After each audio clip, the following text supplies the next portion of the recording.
Hi, welcome to the video. I'm Streaky and today I'm going to explain to you about what MSEQ is, and I'm going to show you a few examples in the computer and show you how I use it and how you can use it. But first of all, let me just explain to you a little bit about MS and how it started. Well, it kind of has been going for a long time in recording, but when it comes to mastering and mixing, it's a relatively new thing, probably over the last 20-30 years. So these boxes here, this is just to show you how simple it was when I first started. So this is a Masalek EQ, and you basically have, it's a stereo EQ, so you have left and right, and it doesn't link, you just have to do each of them how you want to do them. But that's kind of quite simple. And then when Leif, who makes Masalek stuff, bought out the MS button, which was on a desk that he had, I didn't have the desk, so I got somebody to make me a box, which is basically called an MS matrix box. And I go into this and then out of this into my desk, and then this sits in the middle. So what it does is when you switch the switch on, it turns this into an MS EQ. And what that means is you've got a mid, which is your mid stuff in the middle. When you think of a stereo image, 2 channels, any information that's happening in the middle is the mid channel, and then anything that's happening that's not in the middle is called the sides, or the sum. So you've got the sum and difference, some people call it. So you have the sum that's in the middle and you have the difference that's on the outside. I think I just said it the wrong way around, but so sum and difference, or mid side. Or you could say mono and stereo information, but that's not totally correct, but it's just a good way of remembering MS basically. So what that does then is turn the left hand side, as we kind of look at it, into doing the mid channel, so the stuff that's in the middle, and then this side does anything that's on the sides. So you can then affect the sound differently on the mids and the sides. So the way you might want to do that is you might want to bring forward a vocal, so then you'd only do that in the mid channel because most of the information's in the mid. And then you might want to bring the stereo width wider, so you'll do that with the stereo, with the difference, so that you can just open up. I'll show you more. It's easier to explain when I'm showing you in the computer. But what I'm saying to you is, this is how it all started in the analog world. It was super simple. You could only do a certain amount with it. You could only do mid and side, and you can just do more or less basically. You could then link it up to a compressor as well. So you could then have just the bass pumping in the middle, and then you could do sides. The thing is with MS is that you can get quite radical with people's mixes. So you've got to use it very lightly if you're using it for mastering. But if it's for your own stuff and you don't mind experimenting as much as you want, great. It opens up a whole world of opportunities, especially when you're mixing and especially when you're mastering, if you've got a tricky mix. So let's jump into the computer. I'll get the FabFilter EQ out.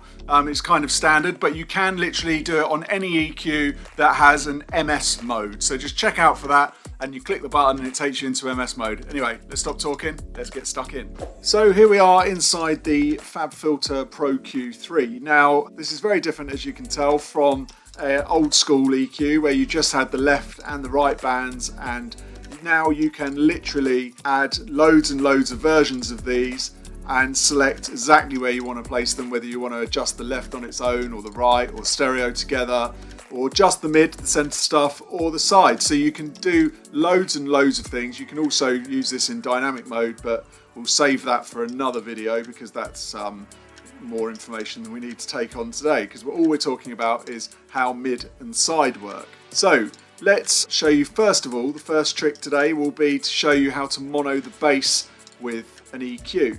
Now, the reason why I do it with an EQ rather than a mono maker is because I want to have a lot of control over the shape of the curve that I'm doing.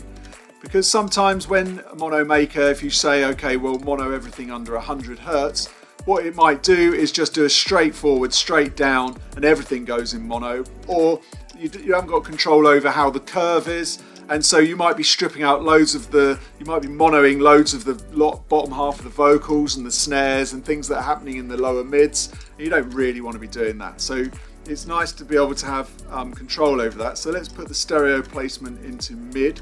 So we know we're just dealing with the sides, sorry. So we know we're just dealing with the sides. The reason why is because obviously if we start stripping away from the sides, then it's just going to leave the mid signal there, and that means it's just leaving it in mono. So let's bring this down. We need that on a low on a low shelf like that.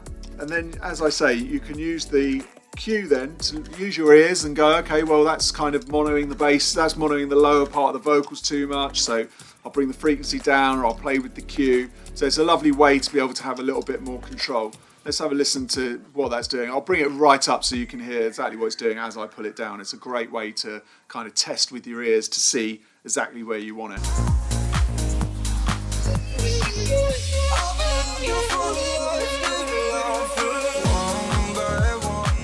Okay, so if we go right up with it, you hear that's monoing there. So let's make it a bit more stereo information now.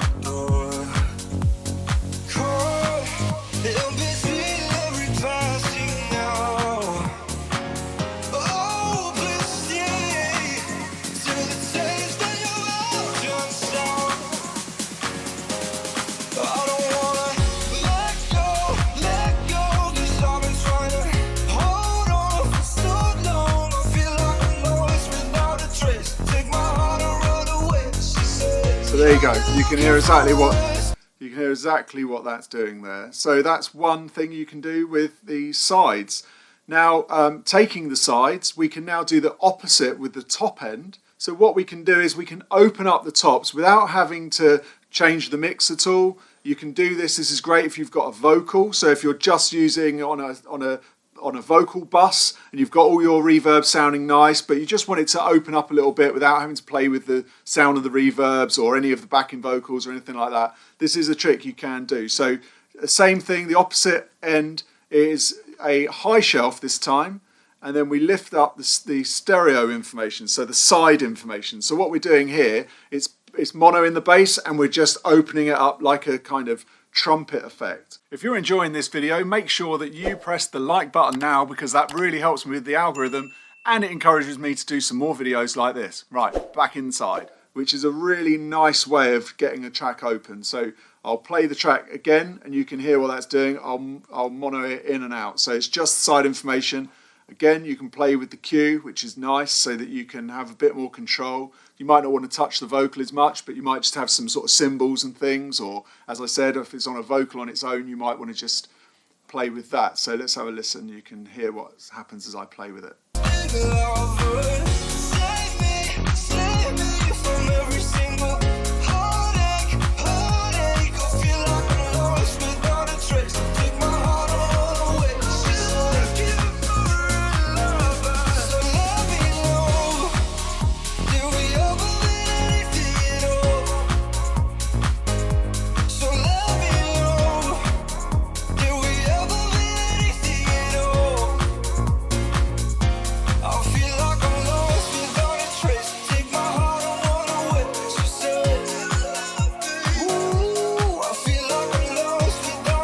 Okay, so you can hear what's going on. Now, I will say, as I'm doing this, I'm doing quite extreme examples for you here so that you can hear exactly what's going on.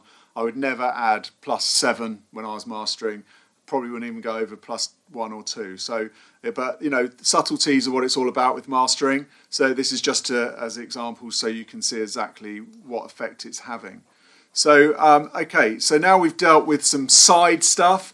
Now, that vocal, if it's sitting in the mix a bit too much and you think, oh, I'd love that to just pop out a bit, maybe get a bit more presence in the vocal area, things like that. Now, we can do a little trick with the mids. So all we're doing is dealing with any mono information, the stuff that's in the mid frequencies, nothing in the outside now. So let's take another shelf, another high shelf, and then we'll put it around 1.7K. Now, what we're doing here is, like I say, is lifting the vocal out a bit. So just very gently, because the problem is if you put too much on, it can all get tizzy. There's a load of stuff happening in the top end. That's all going to come out too. So this is just a very subtle thing to do so that you can bring the vocal out on tracks. So you can see it there.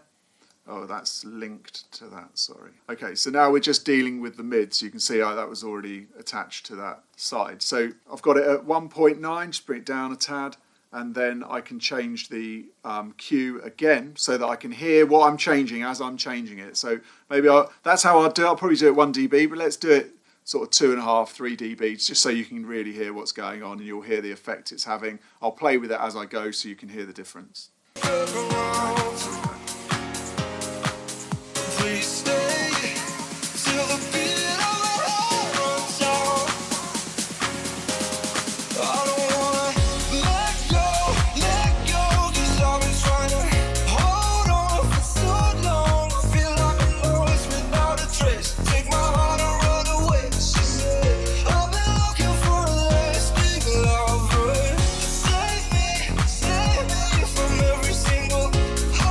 can hear exactly what that's doing. It's just bringing the vocal out nicely. Like I say, you'd probably go more subtle with mastering, but depends what you're doing. If you're mixing, you might not.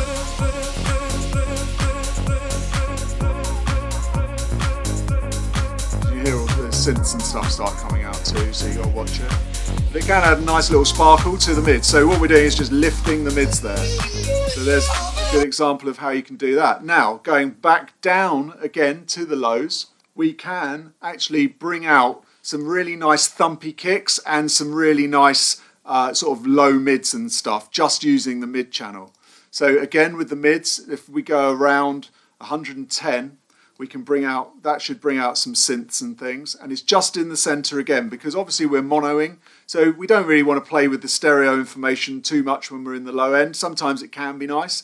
Most of the time it can't be. So really what we want to do, if I play that again, you can then just hear, just listen to the low end, the thump, and any synths that are going on. I'll play around with it and we'll come up with something. So a bit more extreme again as normal, so I wouldn't go this extreme.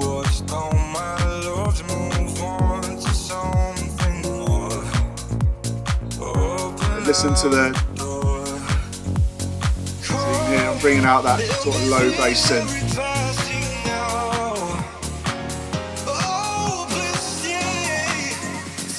And then we can get more into the kick. It's always a nice place to add.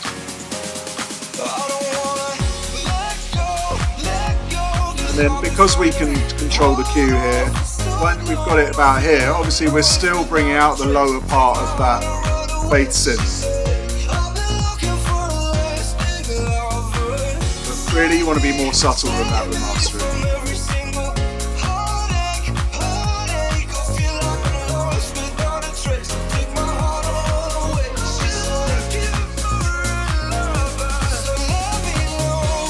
What that's doing, it's nice in that lows. Maybe widen it out a bit.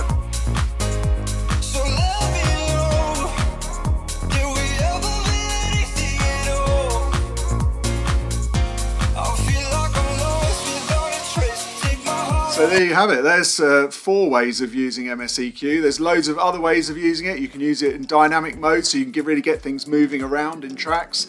And you can use it a lot in mixing for across buses and stuff to really sort of manipulate stuff when you're happy with it already and you just want to open stuff up a little bit or bring things in and just poke things out. That's exactly what MSEQ is used for. Now next week next video I'll get into doing some tightening with EQ in the low end, which I use quite a lot. There's some really handy little tricks there, so make sure that you press the bell icon below so that you get notified on that one, because you don't want to miss that. That's a cracker. There's a lot of different MSEQs you can use. You don't have to use the fab filter. I know that a lot of them have the button on it now, so you can do it because it's easy for them to program that in rather than building your own system like I had to do in the late 90s. So that's some of what I know of MSEQ. I hope you enjoyed that and got plenty out from it. Now there is a video coming up now on subtractive EQ, so dive into that. You can use that in MS mode too. So I'll see you on the next one. Don't forget to like and subscribe.